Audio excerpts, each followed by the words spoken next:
Yo,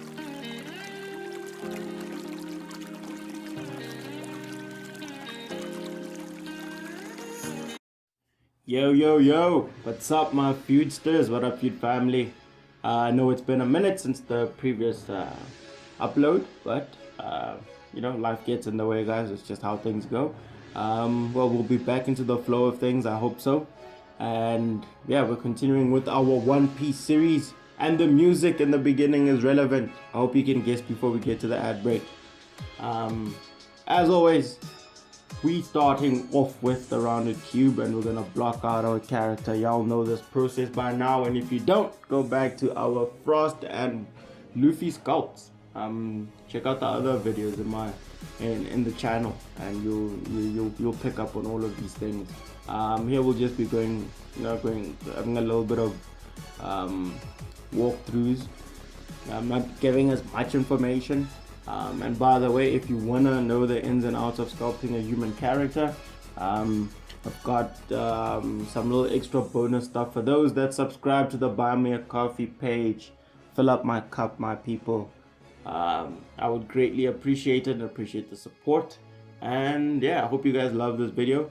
So in those training courses, you will get all the info of the ins and outs of sculpting. And I'll be putting out another training course on kind of like sculpting hacks. So we won't necessarily be working on any character, but I'll explain certain things and principles that will make your life in the Sculpt platform a lot easier. I've watched a lot of tutorials, and quite a lot of guys, try to, you're gonna go through a whole lot of jumping through hoops to get to understand things. You need to figure some stuff out yourself. And I've noticed a lot of guys out there, and I mean, I'm not holding it against anyone, but they will kind of have practices within their videos that aren't really good practices to get your work done properly. The shortfall of this is that it's kind of like, I know I can tell that they're doing it to kind of force people that are coming to kind of learn certain things on their own. You know what I mean? It's good. It's actually good to learn things on your own, and do take that initiative. But in this channel and within my tutorials, we'll try and cover a lot of these things. I don't want to have to jump through too many hoops, and I'll try and not red tape a lot of stuff. So I'll give hints and suggestions on everything during all of these, just so you know. But yeah, if you subscribe, then you can get the full training courses and not have to wait and see if I'll give you tips in certain videos. I hope this won't deter you from watching them. Alright, so there we just blocked out our foot, added that Captain heel, starting with the heel of the foot, doing the plantar. All of this is just done with a grab brush, guys. It's nothing super special, nothing hectic, and a simple mirror modifier. So we'll just be having fun, just watching the sculpting process of our character here. And yeah, I hope you guys have guessed or tried to guess who it is. And for the true One Piece fans out there, y'all already know from the intro music, even though I used it with Luffy, just so y'all know. And by the by,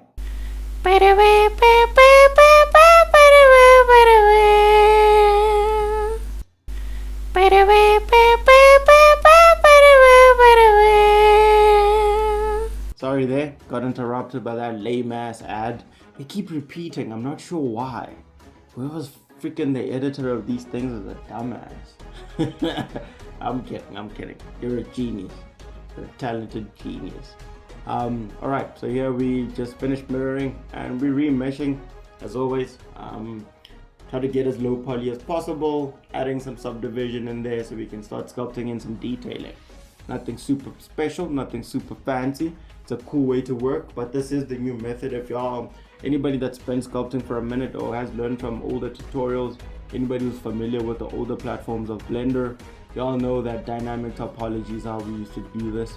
That was the working method, and this is now like the popular go-to method of getting this stuff done. But yeah, don't have to do it this way if you don't want to. There's plenty other methods. Well, I say plenty when there's generally only like two other methods, which are subdiv surface and your dynamic topo. Those are your only other alternatives. See, here's a free tip. Like I was saying, I'll give you some tips here and there.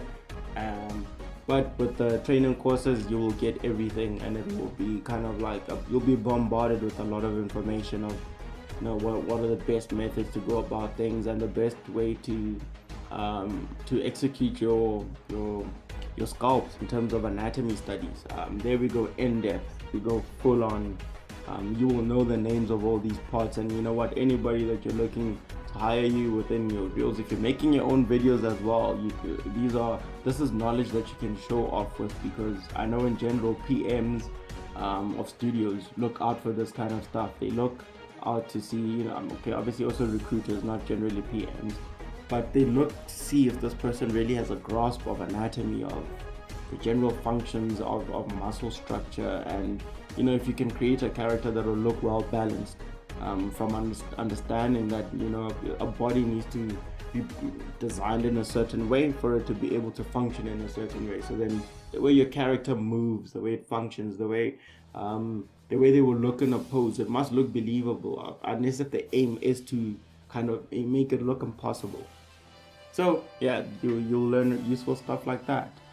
And here we just adding in some detailing there to our boots, doing it with the mirror modifier, not really looking to make too much of a fuss about this. These are not really going to be super visible, but when you do your sculpts, guys, I do advise you try and be as excellent as possible, because later on I do come back to kind of make some modifications, try to make it look good as possible. And yeah, we're just bringing in our crisp brush, getting in between those nooks and crannies. Y'all know what I mean. Hey ladies, sorry, I'm kidding y'all.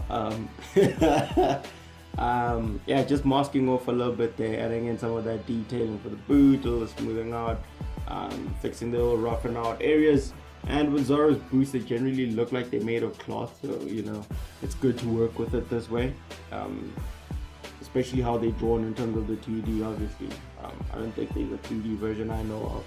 So that's why we're sculpting them this way as well, instead of modeling. It kind of works for the character and the way they've designed these boots. And that's about it, y'all. This is generally what we're looking at as the process for creating the boots for Zoro. And always work with your reference images. I worked with one here, but obviously took some poetic license in my execution. Yeah, and they were just fixing up and sharpening the end there for the tip of the boots. Just a little bit of a pinch brush, bring that edge together. You can use a crease brush as well for those edges. Not always the most effective of ways, but it'll work. And here, by the way, as you can see me struggling with the symmetrization, there's a clue for you of how to do it right there, but then I didn't use that method there because the boot wasn't an exact copy. But anyway, here's our boots, and I think that'll be it for our part 1. Don't want this to drag out too long, y'all. And yeah, well, please do click like, do subscribe, and come back for the next session. Click that notifier. And with that, guys, GG. See you in part 2.